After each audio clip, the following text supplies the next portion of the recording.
My guest started with an idea that help should be one tap away. And when she started this business, it was kind of crazy to have a stranger come to your house. And there was a lot of backlash. There was a lot of doubt and skepticism. But now it's normal. And she started this app called Taskrabbit, which I think everybody heard of. And I kind of want to know more about you and how you started. And I forgot to say your name, but your name is Leah Solivan. Is that how you pronounce it? The last name is actually Solivan. Oh. It's Puerto Rican, but I'll take Sullivan. It's okay. So I have a friend Sullivan, so shout out to Sullivan.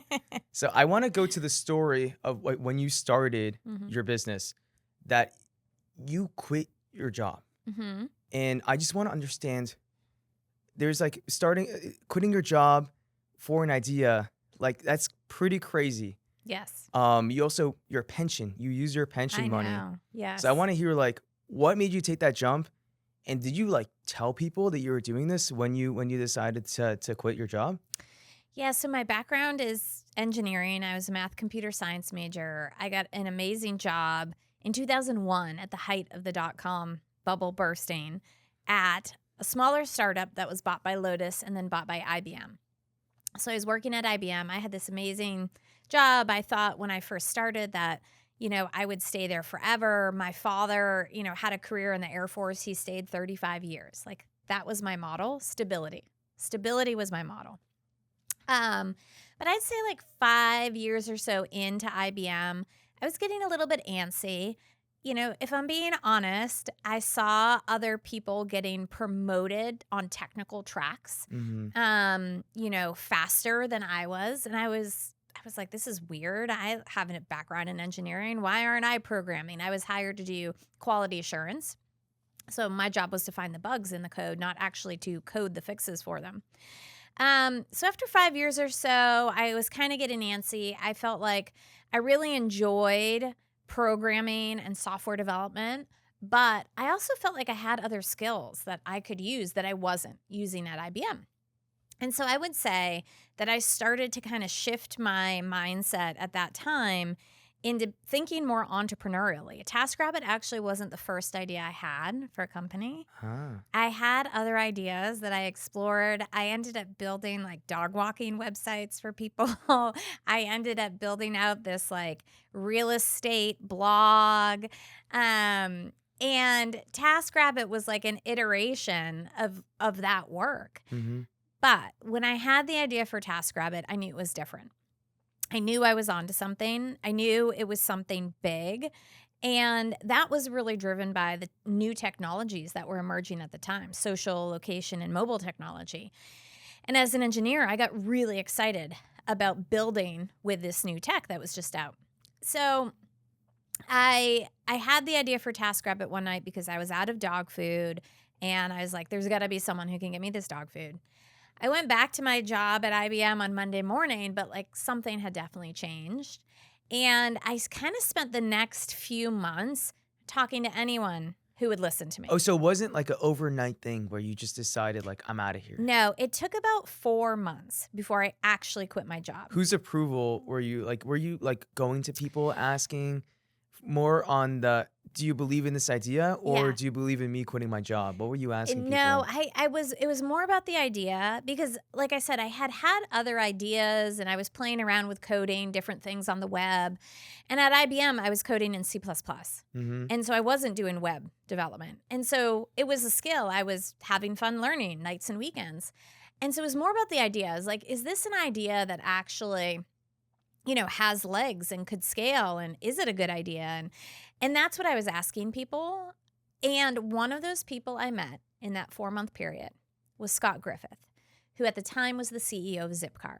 Now, he is super pivotal in this moment because I didn't know Scott ahead of time. I didn't know any other CEOs ahead of time. I didn't know any other startup founders. I knew nothing. I was not plugged into the entrepreneurial scene in Boston at the time.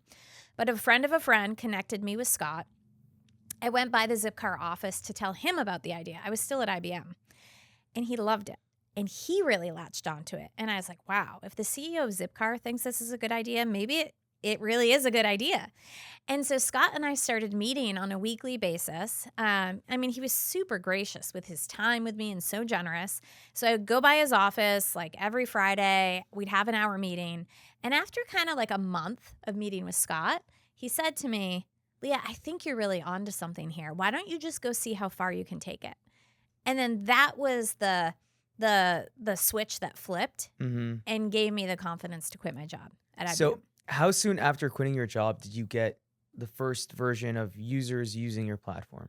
So I quit my job, woke up the next morning, and just started coding. So it's just me. I was like rolling out of bed. I was like coding all day long. And it took me at the time, learning Ruby on Rails for the first time, all the things, maybe like 4 to 6 weeks to build the first version of the site. That's sick.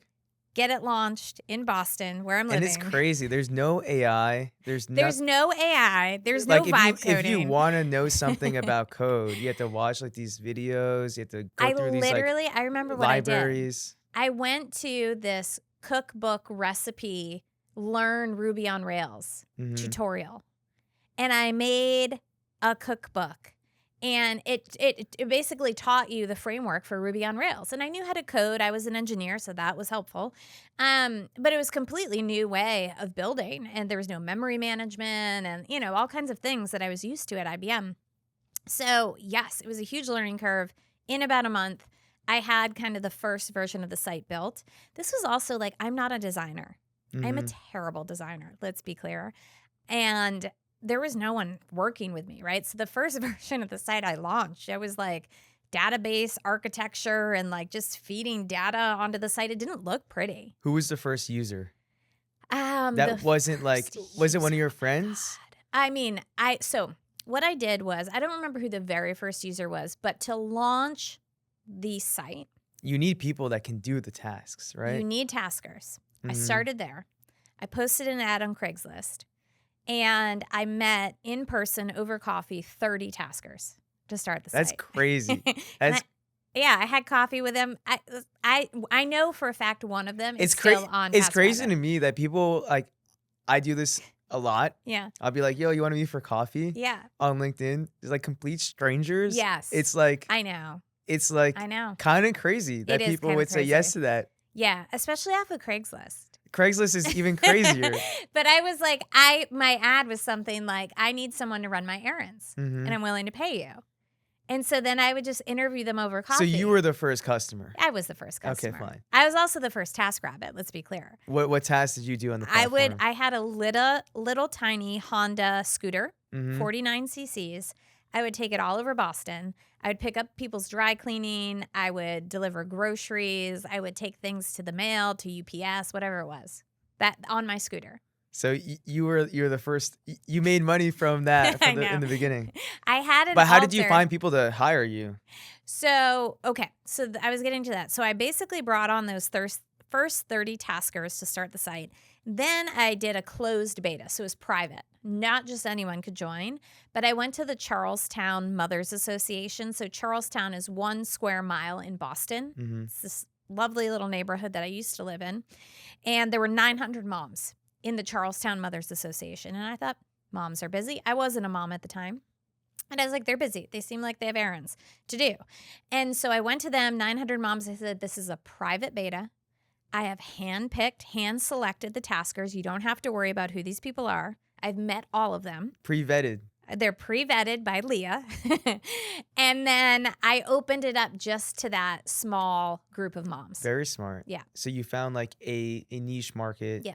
And what were the tasks that people were using then? There were a couple surprises. So tasks were, runs to Target, groceries, mailings, dry cleaning, kind of normal things. But what surprised me was the moms that were part of the Charlestown Mothers Association also wanted to run tasks for other moms. Ah, a little side hustle. Yeah, I hadn't really, thought about that use case, but they're like, well, I'm going to Target anyway for myself. That's pretty dope. I have group chats where people are like, I'm going to Trader Joe's. Does anyone need anything? Yeah. Yes, exactly. So that was pretty cool. The other big surprise back then, actually, when I brought the taskers on, is I remember vividly this retiree. He's like in his 70s. And he wanted to be someone to run errands for people because he's like, what else am I doing? Nothing. Like, this would be fun. And I like helping people. That's awesome. And he was awesome. So there were a couple of fun surprises early on. What was like the weirdest, I guess this is a later question, but what was the weirdest thing that you've seen on the platform? Okay, I have so What's many. What's not approved on the platform? Well, I mean, like anything illegal. Okay. That's basically the line. Everything else is fine. It's like buy me alcohol. Yeah, we couldn't really do that because of the ID checks. Mhm. But we saw all kinds of funny, creative, random things. But I recently was at a conference, actually just 2 weeks ago in San Francisco, and someone came up to me and was like, oh my God, I love Taskrabbit. Can I tell you how I used it? And I was like, sure. I'd never heard a story like this before. He's like, I used it to plan my engagement to my fiance. Wow. And so we hired a tasker to like prep everything and like surprise them. And they were like went on a hike together. And then there was like this beautiful like setup. I was like, that's so creative. And I had never heard a story like that before. So it was really, really nice. That's really smart. Yeah. And were people taking you seriously when you were building it? Like these moms are using the platform. Mm-hmm. People around you, what do they think about you at that time? So as you suggested in the beginning, it was a time that you would be insane to jump into a stranger's car to get a ride. Mm-hmm. There's no Lyft. There was no Uber. Okay. And certainly jumping into a stranger's car would be crazy. Inviting a stranger into your home, even crazier. And so it was important that I started with that very closed group of moms and 30 taskers because I really learned a lot about like how to educate them, also what sort of trust and safety measures I was going to need to build and automate. So I think everyone else outside looking in, they were like, that's cool, but that seems dangerous or that seems crazy or like, why would you trust people? But I saw the opportunity mostly because of Facebook at the time. Facebook was just breaking out of the college scene. It was becoming more mainstream.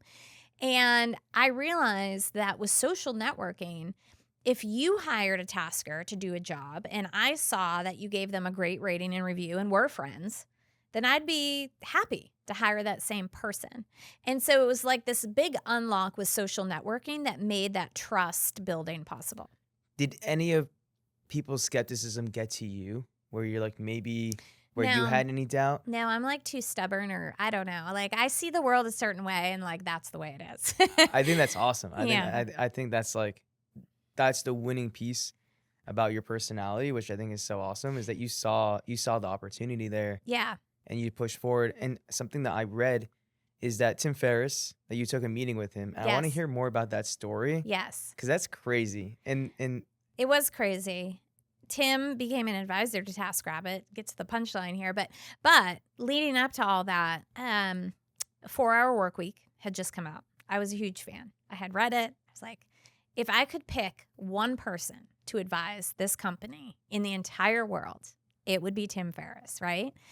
Because he writes all about New York Times bestseller, and he's like outsourcing, his work. I was like, this is perfect. So at the time, I was doing this incubator program run by Facebook on the West Coast. We were housed inside the early Facebook offices, and I was commuting back and forth between Boston and San Francisco because the Boston market was up and running. No other markets were up and running, and it was really just me. That's it. And so me and a bunch of taskers were like running this business in Boston. And so I couldn't just leave for the whole summer on the West Coast. So I went back and forth, back and forth, back and forth. So sheesh. On a Friday night, I get on the plane to go back to Boston from San Francisco. Get on the plane. I get an email from the head of the incubator program saying, hey, for anyone that's here on Monday, you can sign up for 15-minute time slots with Tim. But we don't have enough for everyone. So like sign up quickly if you want to meet Tim Ferriss. I was like, oh my God, like no notice, just this email. And I was on a plane going to Boston. And I was like, I cannot believe this. Like I'm going to miss my opportunity to meet Tim. So in that moment, I decided, I actually like looked up how much a plane ticket back would be. It was $750 on Sunday night. Sheesh. And I was like maxing out credit cards. That IBM pension was not very much money. And so I decided, though, in the moment that if I could get a 15-minute meeting with Tim and I somehow could turn it in to him becoming an advisor, like $750 is worth it, right? Mm-hmm. So that was the bet I made. I signed up for a slot before the plane took off. I booked my ticket when I landed. And Monday morning rolled around. I was back in San Francisco. Tim is at the office. I get in early. I'm like scoping things out. I'm like, see him walk in. I'm like trying to be cool. But I'm on the list, of the people that are going to meet with him. So it becomes my turn. It's only 15 minutes. So I'm thinking, okay, in 15 minutes, I'm not going to convince Tim to be an advisor, right? All I need to do is get him interested enough to take a second meeting with me. That was my goal. So I go inside, 15 minutes, I have my laptop. I'm like, here's the website. We're talking. I'm like, this is what we do. He's like, oh, this is actually really cool. Like, I totally get it. 4-hour work week. I had him sign my book, by the way, too. I reread the book on the flight back to San Francisco. And I'm watching the clock. It's like 13 minutes, 14 minutes. Of being in the room. Oh, and wow. 15 minutes is the cutoff. You were aware of how much time was going on? Yes, because I knew that if I got cut off in the middle of the meeting, I was done. That was it. There was no more meeting Tim. So my goal was to ask him before I left for a second meeting. Mm-hmm. So at 14 minutes and like 30 seconds, I was like, Tim, this has been amazing, super helpful. And it was. I was like, is there any chance you would be willing to spend more time with me? Could we have another meeting? And he kind of hesitated. He was like, I don't know. This woman seems kind of crazy. But he was like, okay, why don't you reach out to my admin? He gives me his admin's email address. I was like, great. So I leave. I like immediately email his admin. She writes back super quickly. And she's like, oh, yeah, Tim could actually do like a phone call with you. This is long before Zoom, right? Or FaceTimes or anything. Tim could do a phone call with you next week. And I was like, oh, phone call. I just met him in person. I'm much better in person. So I was like, you know what? I just got to stay here in California until I like get this second meeting with Tim. And so I literally was like, listen, name a time, name a day. Like, I will show up. Can I please have an in-person meeting with Tim?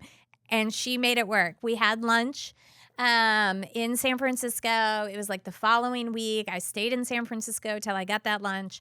And over that lunch, we really connected. By the end of the lunch, I had my whole pitch deck, that I brought. I walked him through it. And I asked him if he'd be an advisor. He did not say yes immediately. He said, I'm intrigued. Why don't you go back and tell me what you would do with $50,000? And I was like, okay, this is a test. Like, I must pass this test. And so I was like, okay, well, what would I actually do? I mean, I'm live in one market in Boston. I have no employees. It's just me. I was like, what I need to do is like get a bunch of taskers to go out and like guerrilla market neighborhoods, like post flyers, do door hangers, like promo codes, tracking the whole thing. And so like I came up with this whole grassroots marketing plan with $50K. I emailed Tim back. He loves it. Thank God. He's like, yes, I'll become an advisor. And he's like, and by the way, I'd love to introduce you to a couple investors, one of whom was Ann Miraco, who led my $1 million seed round of funding. Wow. So that $750 plane ticket, I was able to turn into $1 million seed round of funding because of that 15-minute meeting with Tim. Do you think enough people are meeting people the right ways? And because everybody, like, they'll email somebody, they'll LinkedIn somebody, maybe they'll DM somebody. Yeah.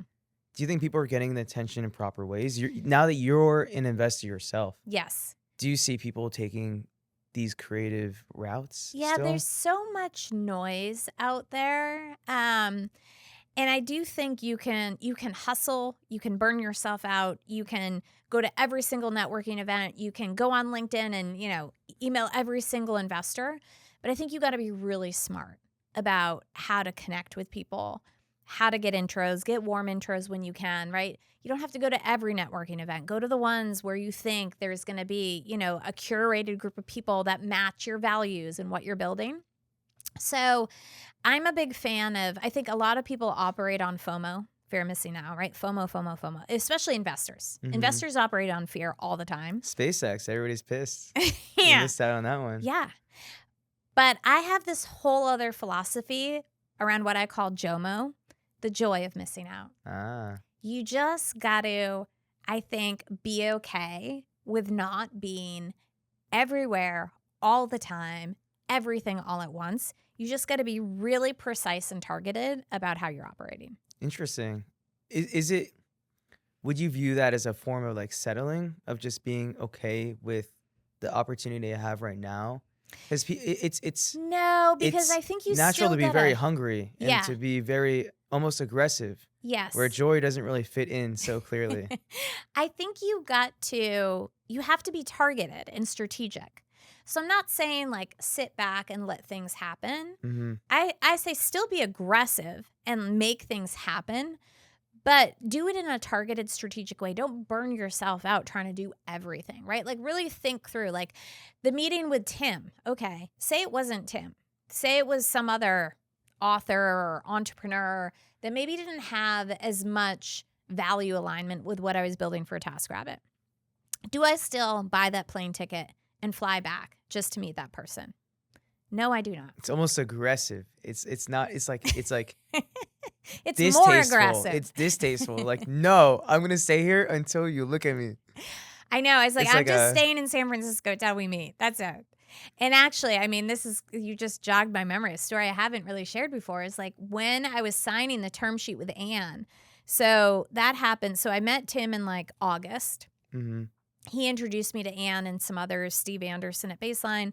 I was meeting with them, came back out in October, and was trying to get the term sheet signed, trying to get the deal closed.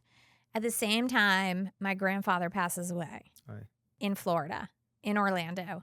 I'm on the West Coast. My mother is with me on this fundraising trip because I was like, I just want company and like, let's bring mom, you know? Mm-hmm. So my mom was with me. My mom gets the call. She's like, I think I need to go to Florida. I think, things are happening with your grandfather. I'm like, okay. So I drive her to the airport, but I was like, I don't want to leave until I have a signed term sheet. And so I went to Anne and I went to Steve. I was like, listen, I have some family stuff going on, but I really, really, really don't want to leave until we have a signed term sheet. And I got it done, and I ended up taking the red eye to my grandfather's funeral the next day. Yeah. So I think being an entrepreneur too, you're just faced all the time with these like really impossible choices Mm-hmm. and sacrifices that you make. I put my mom on the plane earlier than me so she could go and be there with my dad, etc. But I stayed because I wanted to get the deal done. It's just like where the line is I'm sure there's no real place that the line is. Yeah. And the hard part is that you need to make those decisions. In real time too. And it's also Yeah. like, it's something that you're working on, and it could feel kind of selfish at times. Yeah. And then you have to kind of justify it to your own self. Oh, I know. It's- I feel selfish so much of the time as I was building. When I look back, like, I didn't have kids when I started the company. By the time we sold to IKEA, I had 2. I now have 4. It's like it can be really hard traveling all the time, all these things. So yeah, it is. It's not the easy, like glamorous, I think, life some people maybe think it is sometimes. I mean, it's a lot of hard sacrifices and choices. What were you doing it for? Why? Like I personally, I didn't grow up with a ton of money, and I want to make money, and I want to have a family Yep. and sustain a nice life for them where they don't need to worry about that. What were you doing it for? I love that question. I don't know if anyone has ever asked me that question, to be honest. Because it's uncomfortable to ask a real question, I especially if know. it's going online. No, it's a good question. Okay, what was I doing it for? I was so obsessed with the idea. Like, I just felt so strongly that this way of working should exist. And especially, this got heightened in 2008 during the Great Recession when everyone was being laid off. This was very early on to when I started Taskrabbit as well. But I would meet people in that fall of 2008 that were former teachers, former lawyers, former finance people that had been laid off, amazing jobs, had all this education, and were like, I need a new way of working. Like, there are no jobs for me right now, no full-time jobs. And not everybody wants to start a business. No. No, nor should everyone start a business, right? Like why? Why should they have to do that? And so I became just so obsessed with the taskers and the stories and the people. And then we had taskers on the site that were saving money to take their families on vacation. We had taskers on the site that were saving money for a new car. You know, it was just like that, honestly, is what kept me so motivated and kept me going. Because in the end, I was just like, I just want to change the way work is set up. And the gig economy, you know, came out of that. And then there was Lyft and Uber and DoorDash and Instacart and all the others. But we were the first. Mm-hmm. It was hard being the first because you had to do all the heavy lifting around what this was. But I'm being totally honest, like, that's really what kept me motivated. It was like these stories I got to hear every day. I was like, this is awesome. Like, I feel like my life has purpose, you know? I saw that come across in a story where you mentioned about this mother whose child was ill in the hospital. Yeah. And I recently had something in my family where somebody was ill in the hospital. Mm-hmm. And that was like, wow. The way that you said it was just so real. Yeah. It was awesome. Like, I'm like, this is making the world a better place. Yeah. And it's coming from the right place. And it should exist. Like the opportunity to connect like this, like humans, this should exist. We have the technology to do it, right?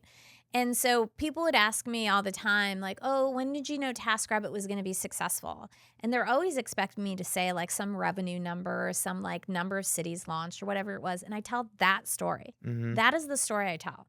Because I was like, listen, I didn't know if we were ever going to win in the space. There were a lot of competition. You know, it was hard fundraising. Like, I didn't know if our revenue was going to hit, but I always knew we'd be successful because of those stories that I got to hear every day.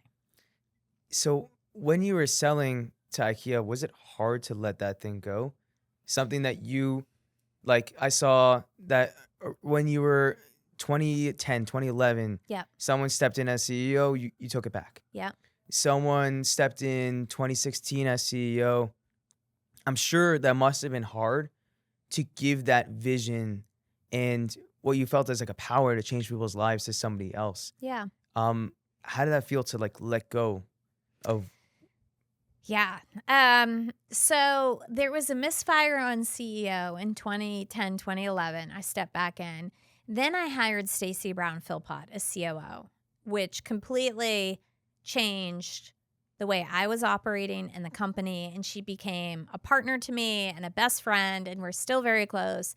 And she was the one in 2016 I promoted to be CEO, and I moved to chair of the board. And this was while we were considering doing the IKEA acquisition. And this is important because at that point, I'm just on the board. I'm not CEO anymore. I'm part of a board that will decide, but it's not just my decision. How much power do you realistically have? Like, I watch a show called Silicon Valley. I love that show. I'm rewatching it's actually pretty accurate, Silicon Valley. Yeah. It is, honestly, all of it. And like sometimes you have like advocates on the board that might give you a little bit more power than just your seat. But like, yes, a decision, like I saw you had a partnership with Amazon. Yeah. Like, how much power do you have over like, I don't want to work with them or I want to work with them? Yeah.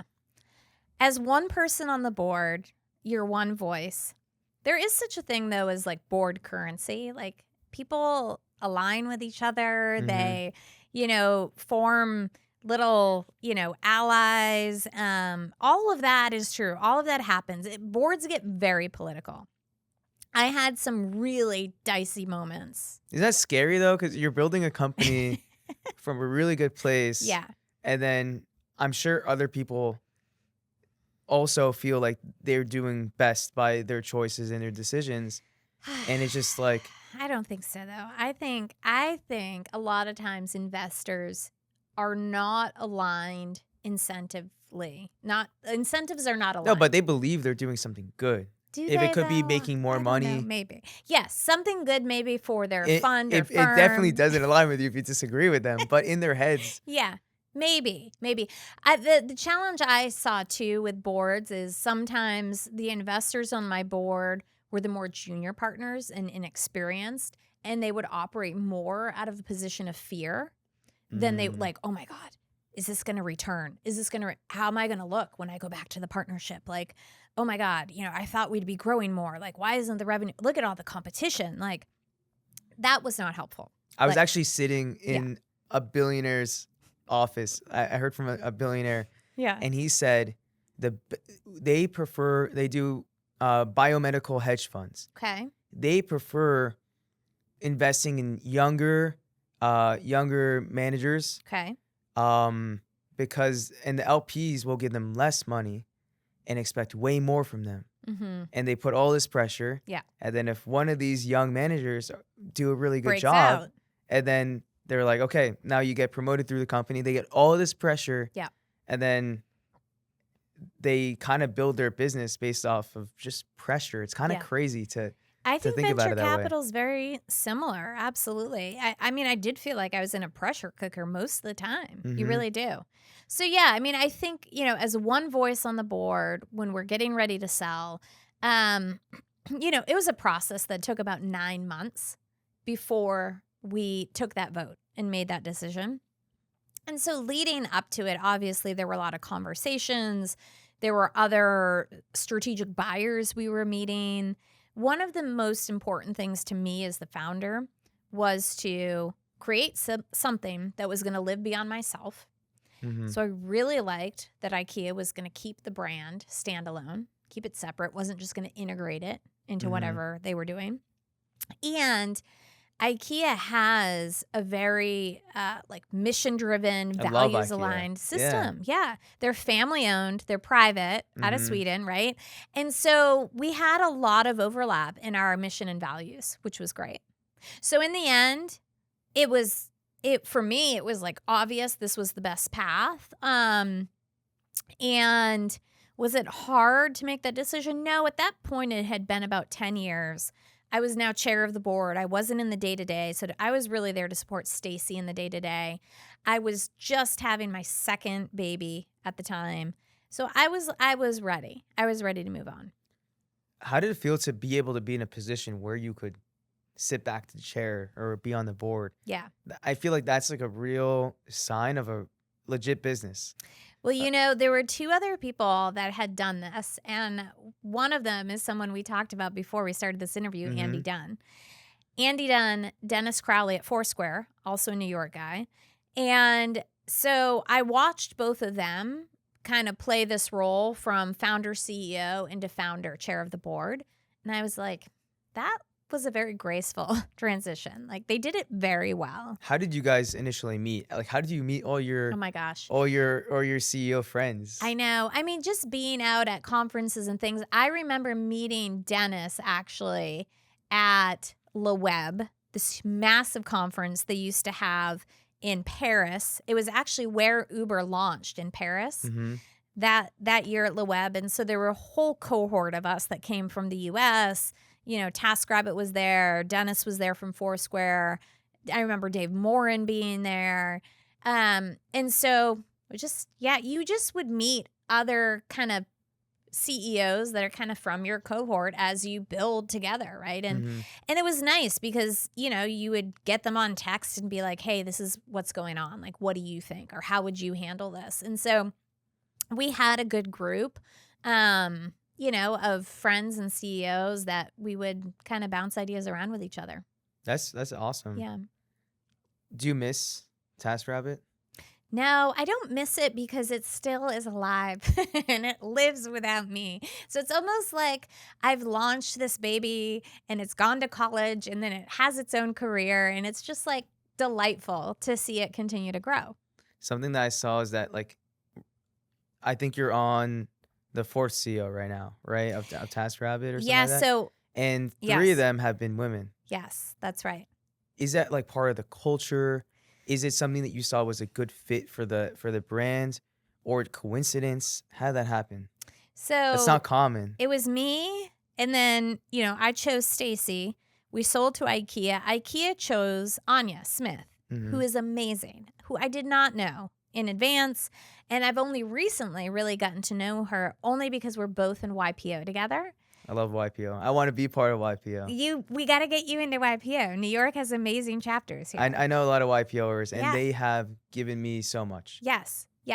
So I got to know Anya more recently through YPO. We've become good friends. And I'm delighted that these 3 CEOs for TaskRabbit have been women. I do think maybe it is a great culture fit for the mission-driven values of the company, the stories of the taskers, the empathy that the brand, I think, exudes. So, if it'll always be that way, I don't know. But it certainly has worked, I think, with the 3 of us. I saw you posted somewhere that venture capital is kind of broken, especially for women. And I want to hear more about that. Like I saw your video on what it was like Rebel Girls, Girl Rebels. Oh, yeah, with Jess Wolf. Yeah. Rebel Girls, yeah. And I thought that was so awesome. And it seems like that's a big thing that you're trying to inspire leadership in women. So I want to hear like what do you feel is broken, what's not working, and maybe some recommendations you have on to fix the system. Yeah. So I think because I have kind of lived both sides of this equation, both as a founder and as an investor, I can definitely see where things are broken. And I have this whole philosophy that venture capital is like being inside a casino. The house always wins. Who's the house? Venture capital, LPs. They really are the ones that control the most amount of chips, if you will, on the table, right?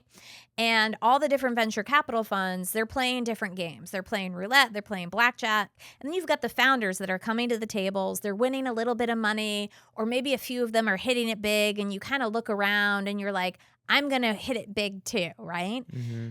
But the idea is when you're in a casino, the house, it's a rigged system. Like the house is going to win. Like even if you are winning, you didn't win as much as the person who allowed you to win. That is correct. That is correct.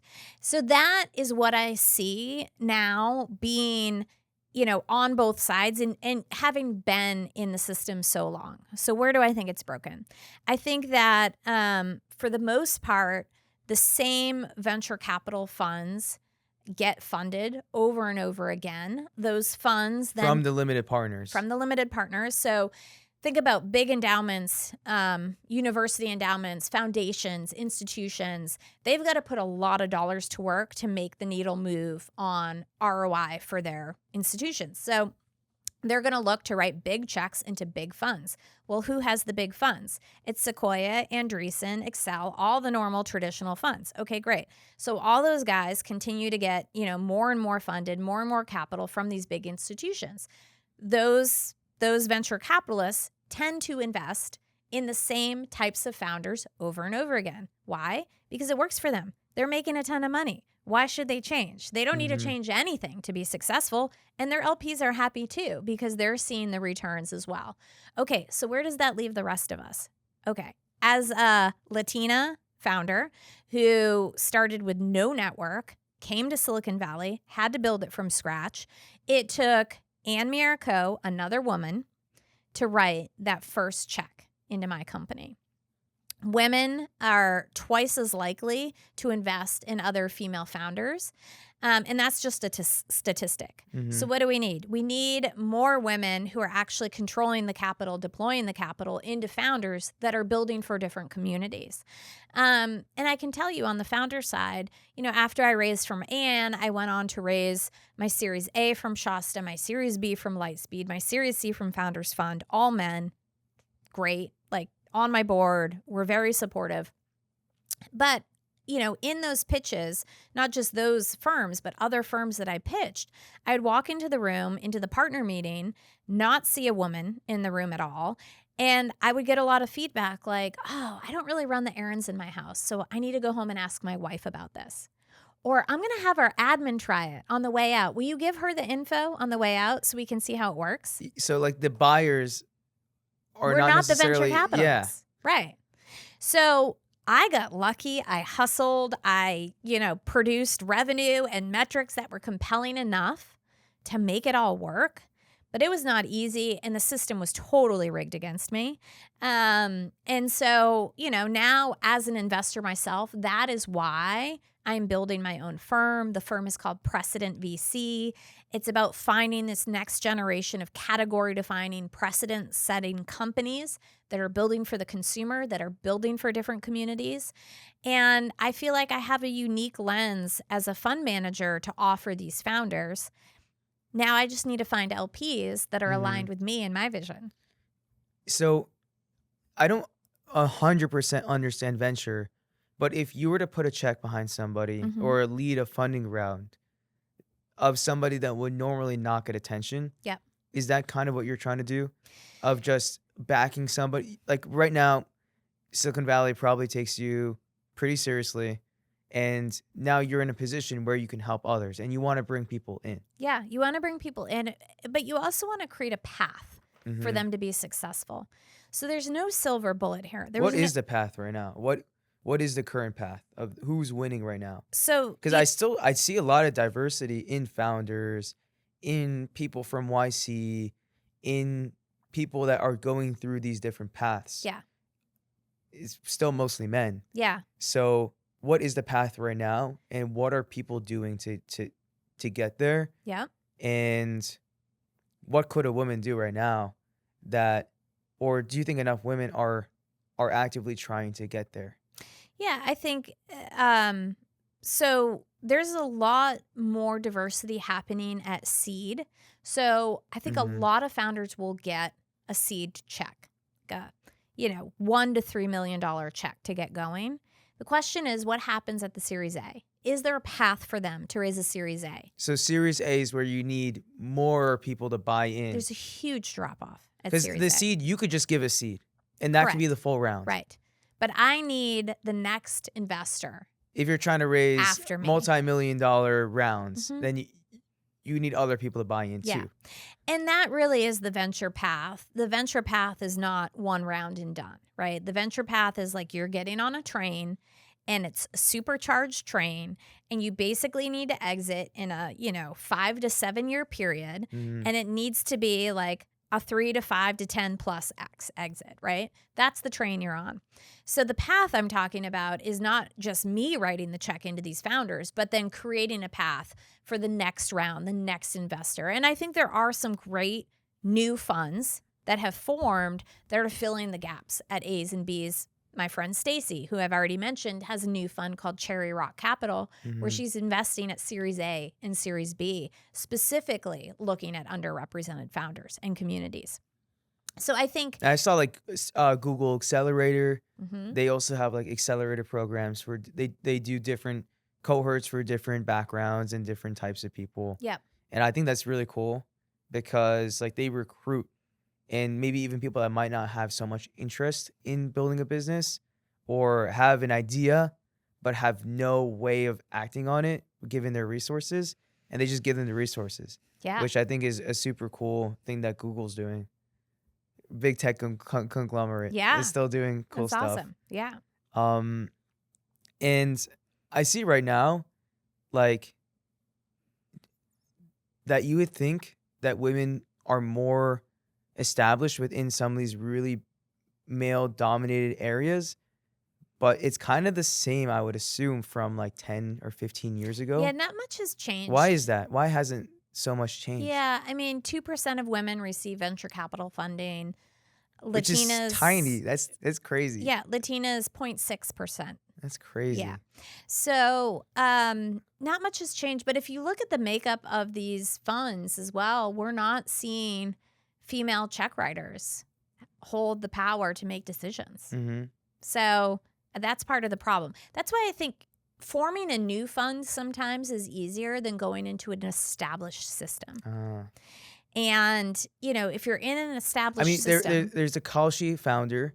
She became very successful. Absolutely, yeah. I feel like the system also needs more like unicorn companies to be like female led. Yes. I think that's something that would also help a ton. But we can't undercapitalize them. We can't expect these women to go out and build billion-dollar businesses and be underfunded doing it, So it's a really nuanced, like difficult problem. Yeah. There's also like, there's a whole, I don't know if you're familiar with, what's his name? He has the podcast, the Pivot podcast, and with an S. With an S. Dang, what's his name? Anyways. Oh, Harry Stebbings? No. No. Scott Galloway. Oh, okay. So he speaks about kind of masculinity in men nowadays and the pressure that society puts on men. How do you feel about that? That like, I don't know. I haven't heard any. He has of like that. the different, like there's the red pill discussion. Okay. I don't know if you're familiar, like I'm not. the super toxic discussion. Is it like the Matrix? Yeah, that stuff. Okay. It's like, oh, men. It's like Andrew Tate. I don't know if you're familiar with these Okay. names. Yeah, no. But he's a little bit more of the tasteful ends Okay. of like real masculinity is this. Real. Okay. I'm not so, I don't know everything about it, Hmm.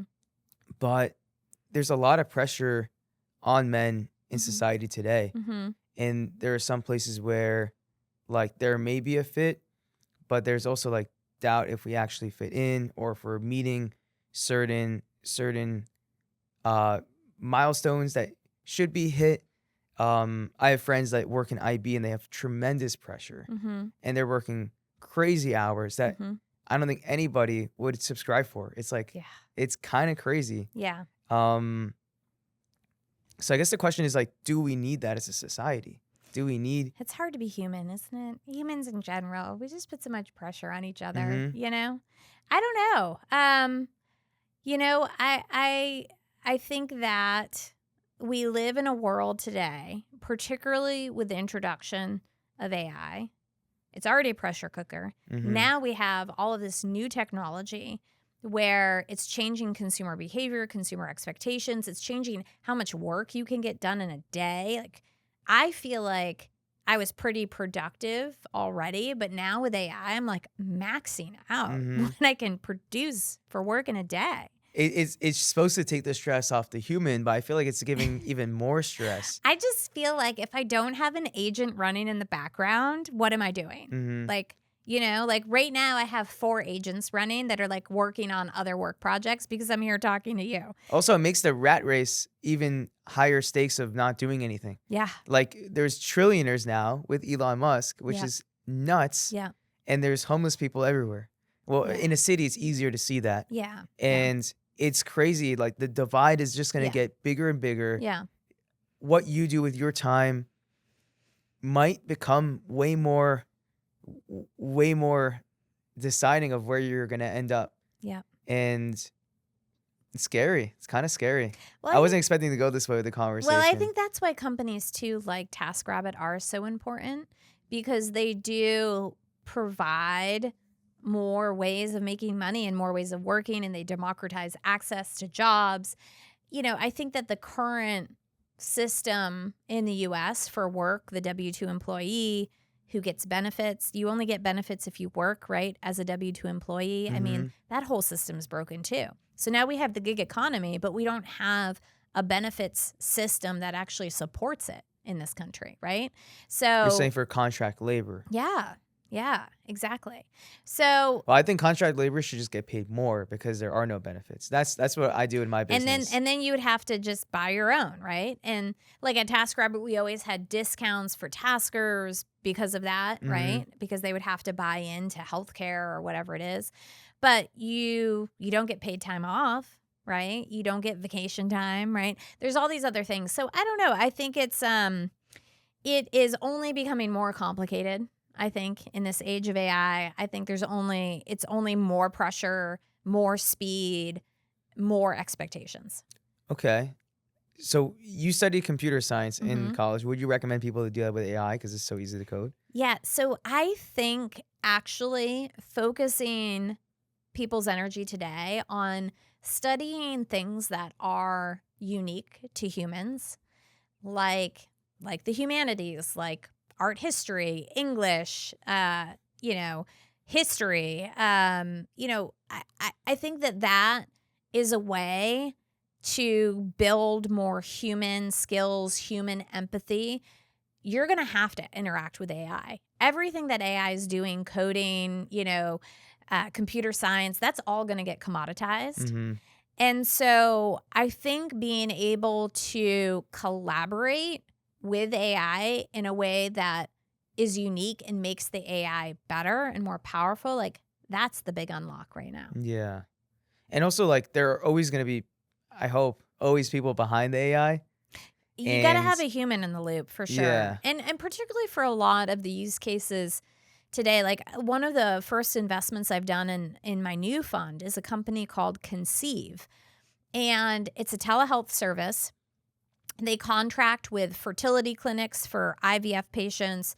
They do postpartum care as well, direct to the patients. But the clinics are the one that's buying in and paying for the service. They use AI on the back end to help make their nurses and experts supercharged and faster to respond, in a more personalized way. But you still need those humans, particularly when you're talking about things like patient care and healthcare, which I think is a big area where AI is disrupting right now. I think I want to wrap up, but I want to ask, like, I see you as someone who, by metrics of success, has made it. Do you view yourself as you've been successful and that you've made it? It's so funny. I remember getting asked this too when I was running Taskrabbit. And my answer at the time was, does Mark Zuckerberg ever think he's made it? I feel like he probably does now.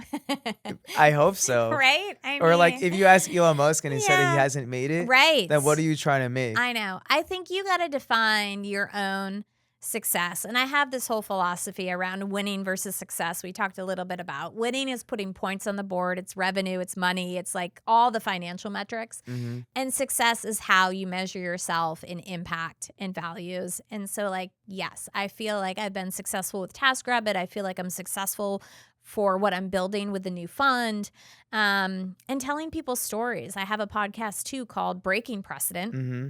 where I interview leaders across industries that are shifting society in some way. And that's turning into a book. And it's about elevating other people's stories so that readers can understand, or listeners of the podcast can understand how they did it. And they can apply it to their own lives too. It's like what you're saying of like the joy of missing out. I feel like it's one philosophy. Yeah. We had my co-founder, he posts like on stories of different thoughts that he has. And I saw he posted one yesterday about someone who came to the studio yesterday, and he's the CEO of this like $2 or $3 billion company, which is huge. Mm-hmm.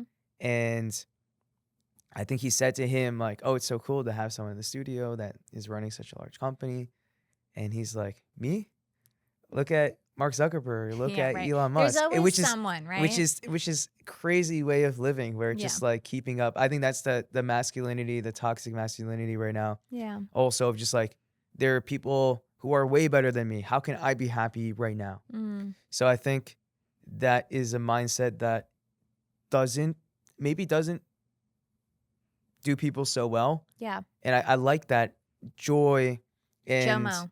and Just embrace the JOMO. just the comfortability that you have and you put out, and the amount that you have done. I think that's super cool.